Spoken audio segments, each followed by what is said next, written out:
My name is Chris with Hillsborough County Public Library. And we're excited to have you here. This is part of summer reading. The theme this year is Oceans of Possibilities. And hey, sharks are in the ocean, so we're going to have some fun tonight.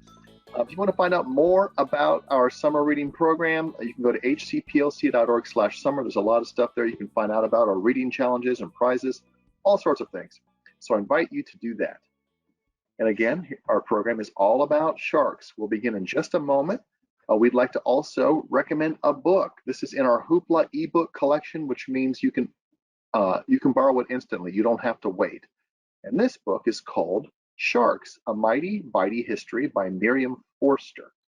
This is related to Dr. Dan's area of expertise, and he'll obviously tell you more about that, but we're excited to share that book with you. And if you want to find out more about our ebooks that we have on offer, you can go to hcplc.org/ebooks. All right, so now for the fun, the exciting part. Our guest, Dr. Daniel Huber, but we'll call him Dr. Dan tonight. He studies the feeding and swimming biomechanics of sharks and rays by investigating relationships between their morphology, behavior, and ecology, and how these factors change over time. Dr. Dan and his colleagues were the first to successfully measure voluntary bite force in free-swimming sharks, which helps with our understanding of feeding ecology and evolution. Dr. Dan has also appeared in over 50 TV shows, wow, including National Geographic's When Sharks Attack. Well, we are excited to have you here. How are you, Dr. Dan? I'm doing great. Thank you so much for having me. It's really great to be a part of this terrific event. All right, terrific, everybody. Well, again, I'm so happy to be a part of this event. Summer programs at the library, just a terrific way to get involved, a terrific way to stay engaged, especially with kids over the summer. And given that this seminar's theme is about a mighty bitey history of sharks, I'm going to tell you all about the feeding biomechanics of sharks, which is something that I've been studying for the better part of about 25 years. And I'm going to start with a video that I shot of a sand tiger shark feeding out at SeaWorld. And what I want you to do, this video shows one of the things that really first captured my attention about sharks, going back to when I was a kid watching the Discovery Channel and watching Shark Week, which has now been running for, I think, over 30 years at this point. But let's watch this video and see what this sand tiger shark does. I want you to pay close attention to the sand tiger shark's upper jaw, right around there. In fact, let's go ahead and try that again. Watch the shark's upper jaw. So its upper jaw actually gets extended away from its head. And this was something that when I was growing up watching, particularly videos of white sharks on Shark Week feeding out in the wild, it was something that really caught my attention. And it got me really interested in the anatomy of these animals. I was thinking to myself, how is it that sharks can literally throw their face at their food, which is something that we completely cannot do? And so it started me studying the anatomy of sharks. And when you start to study their anatomy, what you realize is that their upper jaw is actually hanging beneath their skull. It's not fused to their skull like our upper jaw is. And because the upper jaw is just hanging beneath the skull, it can literally be fired out of the mouth in order to close the distance between the shark and the prey. And that ability is one of the things that the evolutionary success of sharks as predators is attributed to. Now, as a kid, when I was first getting interested in sharks, it was roughly, sort of give or take a couple of years, but roughly around the same time that the movie Alien was out. And for any of you who have seen the movie, anybody who's sort of like my age or older, I'm sure you remember that scene where the little mouth comes out of the alien's big mouth. Right, so I started connecting the dots here, and it started making me think that, whoa, like maybe science fiction isn't all that much fiction. Maybe there's some really good science behind the fiction. And it was just one of those things in my early life that started what is really a lifelong fascination, bordering on lifelong obsession with sharks. All right, so let me give you a little bit of background. So the sharks are what are known as cartilaginous fishes, or what scientifically are called chondrichthyans, which is just essentially Greek for cartilaginous fish. There's not that many species of them. There's only about 1,200 species of cartilaginous fishes, which includes sharks, stingrays, skates, and their relatives, some other cartilaginous fishes that are a bit less common. So there's only about 1,200 species, and despite there not being that many species, they have a tremendous morphological and functional diversity. They come in all sizes and shapes and are capable of amazing things. They include the largest fish in the ocean, which is the whale shark.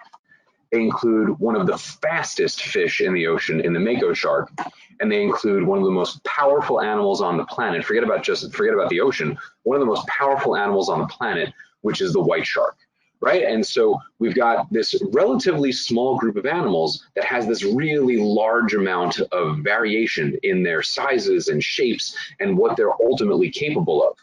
And one of the things that I've always been really intrigued by with this is the fact that they do all of this stuff. They perform at these very high levels with a skeleton that's actually quite flexible. So what we're looking at here is a CT scan rendering of the upper jaw of that sand tiger shark, right? The shark that we just saw in that previous video.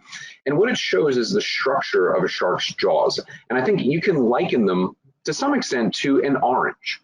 Think about the peel on the outside of the orange compared to the soft, squishy fruit on the inside of the orange. Well, the peel is what we have right here, this layer so this is the cross section of the jaws. And the peel is this MC, mineralized cartilage, right? So you have this rind that covers the outside of the jaws and is made up of these little calcified blocks called tesserae. They're almost like little bathroom tiles that interlock to create this rind on the outside of the jaw. And then you see that we have right here is unmineralized cartilage. That's the soft, squishy stuff that we have in our ears and the tip of our nose and in our joints. And so basically what you have is this kind of tough, but still very flexible mineralized layer on the outside of this really soft, squishy stuff that bends when you push on it. So I've always found that really intriguing because I'm interested in biomechanics. I'm interested in the mechanical side of how these organisms operate. And so what we find is that some of these animals are actually able to eat things that are harder than their own skeleton. So I'll give you an analogy for that. Think about trying to crack a walnut between your teeth if your jaw was made out of rubber. Chances are we'd all go hungry if that was the case, right? Because the system wouldn't work. And so what I've spent lots of time doing over the past couple of decades is trying to understand from a morphological and behavioral perspective what characteristics do these animals have that allow them to perform in these really remarkable ways and how that ultimately adds up to their ecology, right? So that's basically what I do. I study the relationships between their morphology, their function, and then ultimately their ecology. Now, in talking about their ecology, sharks and their relatives have really been ecologically dominant for hundreds of millions of years. They're the dominant members of most marine ecosystems. They are what we call the 3 and the 4 right there, tertiary and quaternary trophic level consumers. That basically means that they're at the top of the food chain. And they've been there for literally hundreds of millions of years. We are also at the top of the food chain, but our species has only been around for about 300,000 years. Sharks have been doing this at the top of the food chain for the better part of 430 million years. And if we look at them in comparison to other fishes, right, there's about 27,000 species of fish. Only about 1,200 of them are the cartilaginous fish, and these are the ones that dominate all of the ecosystems and the habitats in which they live. So really a driving question behind my research is what makes them so good at what they do, right? That's a question that I try to answer through my research. Now, I study a lot of things related to feeding and swimming, but this isn't a very long presentation, so I'm going to sort of narrow the scope a lot and really focus on bite force, right? Because that's what we've got tied to the reading selection for this program, that mighty bitey history of sharks. So I'm going to tell you a few things about feeding biomechanics, which is studying the mechanical function of the jaws and jaw muscles. And then I'm going to tell you about 3 different sort of aspects of how we study the bite forces of these animals. One of them is the absolute bite force, right? So that's just how hard can they bite and how is that related to their ecology? Another is their relative bite force. Think of this as bite force on a pound for pound basis. How hard do they bite relative to the size of their body? And then finally, we've got what's called the scaling of bite force, which is basically the development of this characteristic. How rapidly does bite force develop throughout their lives? And how ultimately does the rate of that development affect their ecology? All right, so one of the things that people are most often interested in is voluntary bite force, these measurements that we get from live free swimming animals. I'm showing you video clips of here from when we've done this in a lab setting, but we've also done it out in the field with free swimming sharks. And as cool as it is and as fun as it is to do this type of work, it does give us some useful information about behaviors that sharks use while they're biting, but it actually doesn't tell us all that much about what they're capable of. Essentially what it represents is the cardinal rule of animal behavior research, which is that animals often don't behave, right? So what we've got here is that while these voluntary bite force measurements are useful in some ways in helping us to understand sort of like nuanced attributes of how they bite, how they apply force to their food, these are often very significant underestimates of what the animals are actually capable of, which essentially reflects the fact that there are motivation issues, right? And think about it in terms of ourselves, like how often do we do anything as forcefully as we possibly can? So if we really want to get a handle on how these animals can perform, their maximum level of performance, what we do is anatomical modeling. We can create the models where we basically create force vectors for all of the jaw muscles, and then we can figure out the position of those force vectors and where they attach to the jaws, and then along with the shape of the jaws, we can come up with very, very accurate estimates of how hard these animals can bite. In addition to that, we also use some computer modeling techniques. We use this stuff a bit more so to get into the real sort of engineering characteristics of the jaws and how they've evolved, but it's also useful for estimating bite forces to some extent, right? So these are three different methods that we use to understand bite force. And then we do this across as many species spread throughout evolutionary history as possible, right? So we're trying to cover a wide range of evolutionary history, but we're also trying to cover a wide range of function, animals that use different food resources in the environment so that we can understand the relationship between the morphology of their jaws and muscles, the behaviors that they use in order to apply force to their prey items, and then ultimately how this relates to the ecology of the animal. Now, if we start out with absolute bite force, one of the things that we see is that there's a lot of variation in this, right? Because there's some really big sharks and there's some really small sharks. And really big sharks, turns out, bite really hard, right? So for here, we've got an estimate for the largest white shark on record we estimate its bite force to be about 4,000 pounds. Now, there is virtually nothing in the ocean that would be able to withstand 4,000 pounds of bite force, especially when it's delivered behind rows of razor sharp teeth. Right, so this at an absolute level, these are animals that are incredibly powerful and can basically eat anything that they can get their jaws on. Now, a really important thing here is also remembering this bite force relative to the size of the animal. And we can come up with relationships. We can use math in order to be able to predict the bite forces of different sized animals. And we couldn't resist the opportunity to use this to estimate the bite force of megalodon. Right, we're seeing here, so megalodon, if anybody doesn't know, megalodon is essentially a cousin to the white shark. We believe it's been extinct for about 3 million years. But prior to that, it was the largest, most powerful predator in the oceans that we have any evidence of from the fossil record, getting up to nearly 60 feet long. Right, so you can see in this image the scale of a typical sized white shark relative to a typical sized megalodon. And then the other picture we've got, that's from the American Museum of Natural History up in New York, where we've got one of the world's better reconstructions of a megalodon's jaws. And you can see there's 6 full-grown people standing inside the space of its mouth.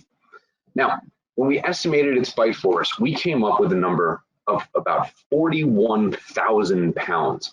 And there is really nothing that we know of that has ever come close to this throughout all of evolutionary history.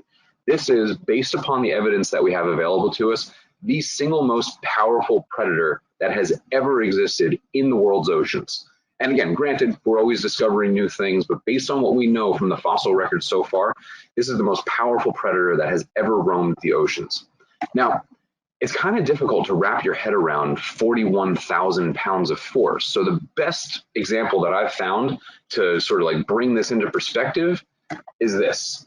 41,000 pounds is about the weight of 2 Mack dump trucks, So imagine that when this animal bit onto its prey, it was like biting down with the force of 2 of these gigantic dump trucks hitting into its prey. So just an absolutely stunning amount of force and an incredibly powerful animal. That's awesome in its own right? These animals that perform at really high levels. But as it turns out, it's also really interesting to look at their relative bite force. How do they compare on a pound for pound basis? And what we're looking at here is data from a study that I did where we were looking at the bite forces of sharks relative to other vertebrate animals. See, we've got mammals, reptiles, birds, sharks, and then other fishes. And if you see the red circle in the middle, those sort of upside down triangles, those are the sharks. And what we see is that they're basically mediocre at best, right? So while some of them bite really hard because they get really big, it turns out that on a pound for pound basis, they're really just average. And this was a bit of a head scratcher for a while. It was, if they're such dominant predators, how can they get away with really having mediocre performance relative to the size of their body? But ultimately what it seems to be is that when you take average bite forces, but you put it behind razor sharp teeth, it does a tremendous amount of damage. And it turns out that you don't have to bite that hard in order to be able to capture lots of different types of prey if you're using teeth like this. So it turns out that the bite pressure becomes a really, really important characteristic, which is sort of like right in between the interaction of the bite force and the prey that the shark is eating. So that bite pressure, which is based on the shape of the teeth and the bite force, seems to be a really, really important attribute for understanding how effective these animals are as predators. Now, another thing that also shakes out is that when we look at, and so now this is data just specifically for sharks, looking at their bite force relative to their body size. And when we look at the high performers, like the red dots that are above the line right there, what we find is that anytime that these animals perform above average, we find that they always are consuming some kind of very difficult prey, right? So we've got things like cow-nose rays that live here in Tampa Bay. Well, it turns out they spend a lot of time crushing clams between their jaws, right? So if you eat really hard prey, you've got high bite force relative to the size of your body. And then we also find some of these dots that are above, like the red dots above the blue line, that also includes bull sharks, interestingly. And so while bull sharks don't eat hard prey, they do eat really large prey. They often eat sharks, which are potentially half the size of their own bodies. And there's actually even evidence of bull sharks having swum up into rivers in Africa and taken down hippos, right? So think about that. Bull sharks top out at about 700 pounds. Hippos top out at about 7,000 pounds.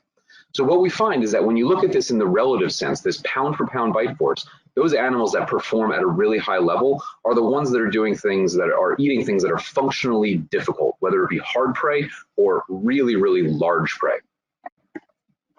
Another thing that we find when we look at these animals is that they also tend to have what's called positive allometry. What that means is that their bite force develops very, very rapidly throughout the course of their life. So they attain a very high level of performance, a very high level of bite force at a relatively early stage in their life, largely because their jaw muscles develop and grow faster than the rest of their body, right? And this different rates of growth is what we call allometry. Now, it turns out all of us are inherently familiar with this. Human babies are born like bobblehead dolls. We've got this great big noggin. But gradually over the course of our lives, our head grows relatively slow and our bodies grow relatively fast. And then we end up with adult-sized proportions of the head relative to the body. So this would be another example of allometry. And in sharks, essentially this exact same pattern is happening with regard to the jaw muscles, which enables some of them to develop bite forces that are really high, really fast. And I know I'm running a little bit long on time, so I'm going to skip over that figure right there. Right, so we're able to pull together lots of information about how these animals bite and ultimately how the forces relate to things that they do in the environment, about the food resources that they use. Now, moving into sort of like moving out of feeding biomechanics and now moving into the time of year where we hear lots and lots about shark attacks, about interactions between sharks and humans. Often a big theme of the content that we see in Shark Week and so between Discovery and National Geographic. there's often a lot of misinformation out there about the risk associated with shark attacks. So I wanted to give you some concrete numbers so that you know exactly what the different risks are and what the probabilities are of a shark attack. So first and foremost, sharks in general usually get a bad rap, right? People tend to associate all sharks with attacks on people, when the fact of the matter is that there's really three guilty parties. White sharks, tiger sharks, and bull sharks are responsible for 65% of attacks. So the vast majority of sharks are these small, really not dangerous at all animals that are getting a bad rap because there are certain very large, very powerful animals that live close to coastlines, which are responsible for the vast majority of attacks. Now, that said, we always have to put risk in perspective, right? There's lots of risky things that lots of us do all the time in our lives. So I think a good way to look at the risks of shark attacks is to look at them in comparison to the risks of being injured or killed by other animals. Oh, wait, sorry, I got ahead of myself. There was one other thing right here. Another question that I get all the time is the number of shark attacks increasing over time? And the answer is yes, it is.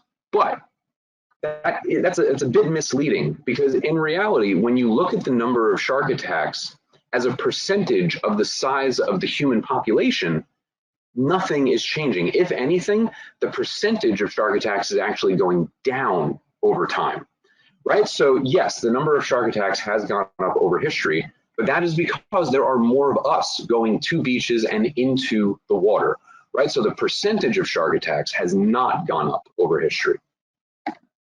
Okay, so now let's get to the relative part, where we look at probabilities of injuries or death related to different types of animals, right? So everybody, or lots of people, freak out about sharks. I put there, that's an image of Jaws from the movie, just to introduce a little sort of Hollywood theme in here. But if we look at that relative to the risk of being killed by an alligator, what we find is that people tend to think that sharks are more dangerous than alligators, but you actually are twice as likely to get killed by an alligator in Florida. All right, how about your neighbor's dog? Well, it turns out that death from getting bitten by your neighbor's dog is actually 5 times more likely than it is from getting attacked by a shark. And then in Florida, especially in the Tampa Bay region, we know that this is one of the electrical storm capitals of the world. Turns out death by lightning strike is actually 76 times more likely than death from shark attack, right? So sharks do represent risks, but we have to keep that risk in perspective. The fact of the matter is that if you live on Earth, right, you have a 1 in 79 million chance of being attacked by a shark. If you live in the United States, you've got a 1 in 8 million chance. And if you live in the United States and go to the beach, you've got a 1 in 3 million chance. So a 1 in 3 million chance of getting attacked by a shark is extremely, extremely low odds. So while, yes, attacks do happen, you should feel confident and comfortable going to all of the beautiful beaches that we have around here. Because while there is a risk there, the probability of that risk is incredibly, incredibly low. So I think my closing point to wrap this up is that knowledge is power. And if you understand these numbers, you know that you can appreciate these animals. They're magnificent, they're beautiful, and they're fascinating. And you can also feel confident about going into these spaces and being safe, even though we know that there are some sharks out there. So let's not be too swayed by all of the information that we hear out of Hollywood and the magic of filmmaking. So that is what I've got for you. So again, my name is Dan Huber. I am a professor at the University of Tampa, and I would love to answer any of the questions that you have right now. All right, I'm going to jump back on camera. That was really interesting, and we do have some questions coming in. And I'll remind the audience, if you want to post questions, there's a question section in your control panel. You can type them in there. And if you're watching on a tablet or phone, just tap the question mark icon and enter them in that way. All right, someone wants to know, what is the meaning of a cartilaginous fish?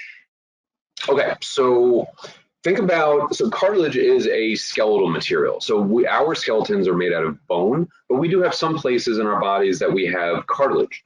And if we go way back in evolutionary history to about 430 million years ago, there were all of the vertebrate animals, so the animals that have spines, had a skeleton made out of bone.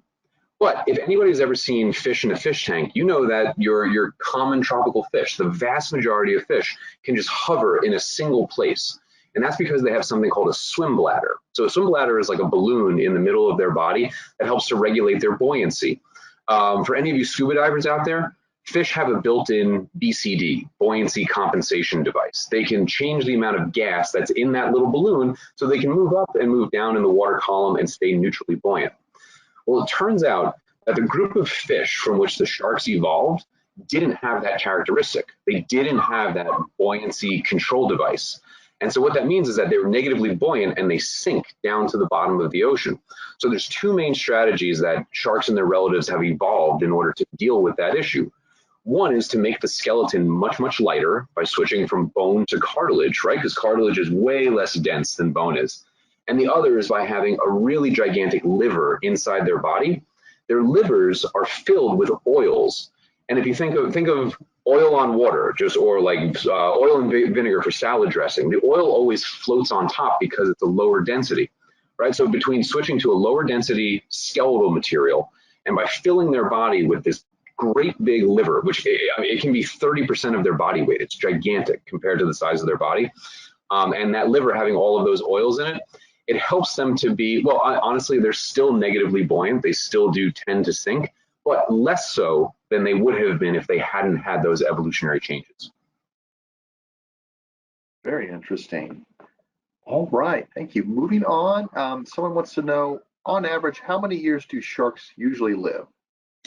So that's a great question, and it varies tremendously. There are some small sharks. There are like the Atlantic sharpnose is a common species all throughout the Gulf of Mexico. They're maybe going to live about 5 to 7 years. As we go to bonnet heads, which are another, like the smallest of the hammerhead species, maybe you're going to get 7 to 10 years on average. But then it starts changing wildly as we go into things like white sharks. White sharks can easily live 60 to 70 years. And as we keep moving into colder and colder habitats, what we find is that animals that live in really cold places grow very, very slowly, but can live a very long time. And there's a species called the Greenland shark, which lives up under the ice caps in the North Arctic. And it's estimated that they can live probably somewhere on the order of 300 years. Wow, that is so interesting. Let's see.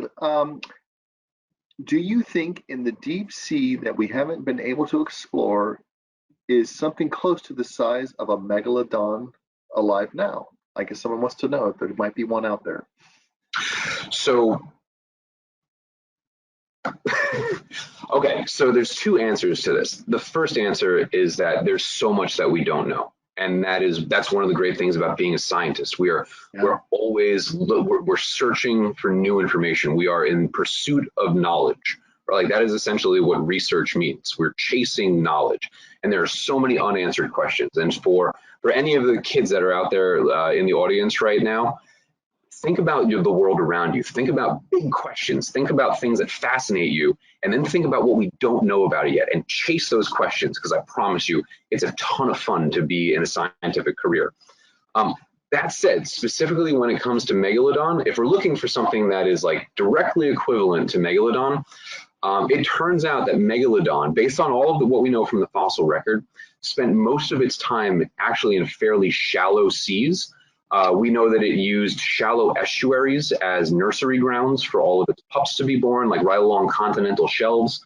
So we would expect to see evidence of them in similar habitats to where we believe they lived prior to that.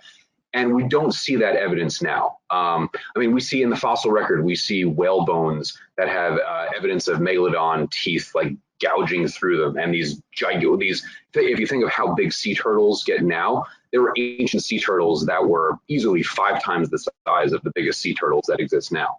Right? And we see gouges into their shells. So the fact that megalodon actually spent a lot of its life in shallower coastal seas, and there's typically lots of evidence of megalodon left behind in its prey items. Those are 2 reasons to think that megalodon is legitimately extinct. But that said, there is still so much out there in the deep sea that we don't know. We know more about the surface of the moon than we do about the bottom of the ocean. That's crazy.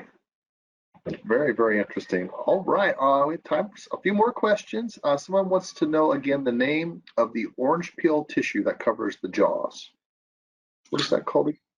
Right. So there is, there's when you get into sort of like technical terminology, there is some other words that are associated with it, but basically what it is mineralized cartilage and unmineralized cartilage. So mineralized cartilage, think if anybody is like, if you go into your bathroom and you've got bathroom tiles on the wall or in your shower, like all of those individual bathroom tiles, they come in like in these sheets that are all sort of like they're kind of tied together with like this backing material. That's basically what that mineralized cartilage layer is.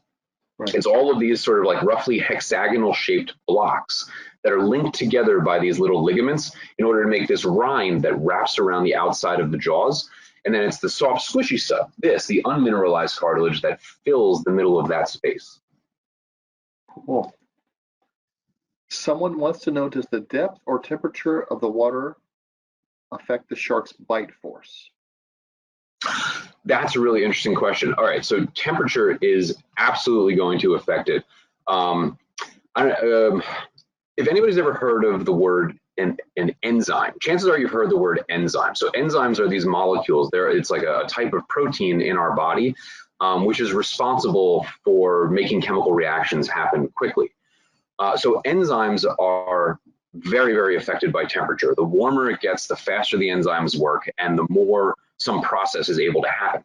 So muscle contraction, when the muscles contract in order to generate the bite force, that contraction is based on the activity of enzymes. So muscle contraction is very temperature dependent.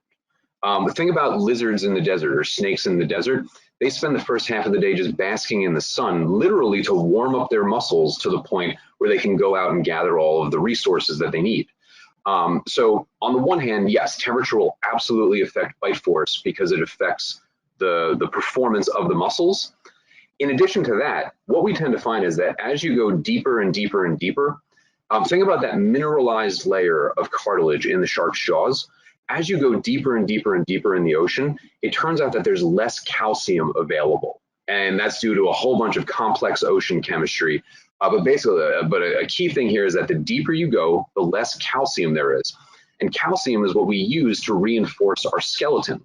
So when you go in the very deep ocean, not only is it deep and you have less calcium to mineralize your jaws, but it also is really cold in the depths of the ocean. So what we find is that things that live at great depth tend to have a lower level of muscle performance, and they also tend to be squishier, right? Because there's less calcium available in order for them to reinforce their skeleton. So that gets back to the whole idea of like when I said trying to crack a walnut between your teeth if your jaws were made out of rubber. If your skeleton is flexible and your muscles can't contract that hard because it's cold, that's absolutely going to affect their bite force. All right, we have time for just a couple more. If sharks don't have any natural predators, what do they die from? Or what are some of the examples of what they die from? Okay, so there is, I think the most important point to take away from this is that we have become sharks' natural predators. We remove a tremendous number of sharks from the oceans every year. It's estimated that nearly 100 million sharks are killed on an annual basis. And this is a really big problem because sharks reproduce very, very slowly. Actually, if you think about like a white shark is actually very similar to a human. White sharks become reproductively mature sometime in their sort of like middle teen years. Once they've reached reproductive maturity, they'll have one pup, 1 to 2 offspring every 1 to 2 years, right? And so what happens is that like that type of reproductive strategy is really good when you are like the top dog, when you are at the top of the food chain. But when something else comes above you, which is what we have done with regard to sharks, it turns out that that's a really bad strategy because we can pull sharks out of the ocean way faster than they can reproduce and naturally replenish their populations. So that's kind of like a really important message to take home, is that we have to conserve our shark populations because ecologically they're incredibly important to the oceans and they're disappearing very, very rapidly. Now, the other answer to that is that sharks are actually most often the predators of other sharks. Lots of sharks eat smaller sharks. And like bull sharks are a classic example of that. Bull sharks will gobble up any small species of shark that they can, like around here in the Tampa Bay region. That's actually one of the reasons why. So part of the reasons why bull sharks are sort of like in the top 3 in terms of risks posed to humans is because they use freshwater rivers in order to give birth to their pups. So pregnant females will swim up into the rivers, they'll give birth to all of their pups, and then the pups spend the first 2 to 3 years of their lives hanging out as the dominant predators of that river system. Only after they're about 3 years old or so have they gotten big enough to go to be able to basically fend for themselves out in the main ocean population. But if they, in those first couple of years, they had gone out to the ocean earlier, they'd be much more likely to become the prey of other big sharks like bull sharks. All right, one final question before we wrap things up, and it's a kind of a two-part question. Someone wants to know how many sharks are in the world, and what is your favorite shark? Ooh, good question. Yeah. All right, so in terms of number of sharks in the world, there's roughly 400 species. Okay, so we have to think about it. There's about 1,200 species of cartilaginous fish overall. 2/3 of them are not sharks. They're stingrays and skates. And skates are very similar to stingrays. So you've got about 400 different species of sharks. Some of them are incredibly rare, right? There's these things called megamouth sharks, which there's only, or even like actually a better example, I work on a species called the cookie cutter shark. And for one of the species of cookie cutter sharks, there's only records of 17 individual specimens having ever been found in the entire planet, right? So some of them are incredibly rare. Some of them are actually incredibly common. There's a species called the spiny dogfish, which lives in the North Atlantic, which is present in schools of thousands and thousands, like enormous, enormous schools, right? So there's no sort of one size fits all answer to that. But in terms of my favorite species of shark is without a doubt what's called the horn shark. Horn sharks live on the west coast of North America from about San Francisco down to Baja, Mexico. And they're one of these smaller species that pound for pound has incredibly high bite forces. So when I said before that there are some species of sharks that actually eat things that are harder than the material of their own skeleton, that's one of the ones that I was referring to. They crunch up things like sea urchins and clams. And again, I'm interested in mechanics. I'm a biologist who pretends to be a mechanical engineer. And if you're interested in those types of mechanical relationships, being able to eat something that's harder than you, like that's a weird thing to be able to do. So that's one of the main reasons why horn sharks are my favorite. The other main reason is that when I was in graduate school, so I did a lot of work down at Mote Marine Laboratory in Sarasota, and I essentially lived with a group of horn sharks for months at a time. When you get into these research settings, it's science around the clock, right? Just as much as you can possibly take, and it's awesome. So I was spending so much time with these animals that I legitimately came to know them on a personal level, right? Personality traits. It was an experience where I realized, like, you could have painted all of the sharks the exact same color so that they had no distinguishing sort of like anatomical characteristics, and I would have told you exactly which was which based on little sort of like quirky personality traits.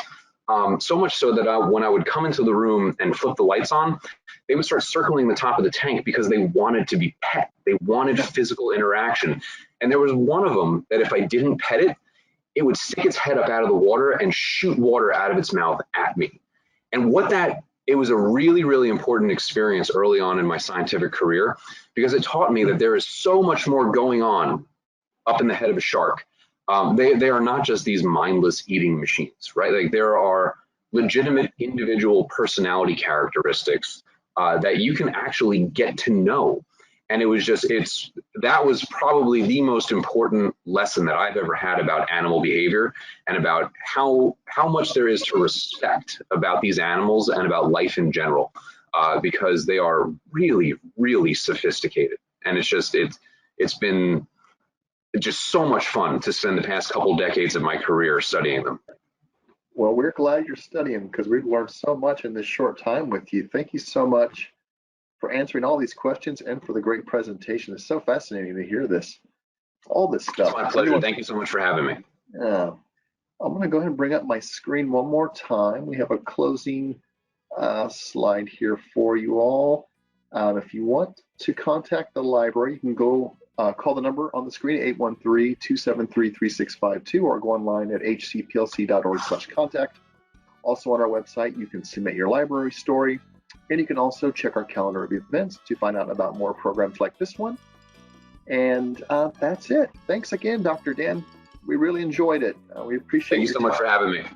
Yeah, thanks everyone for joining us. Have a great evening, and we'll see you soon. Bye.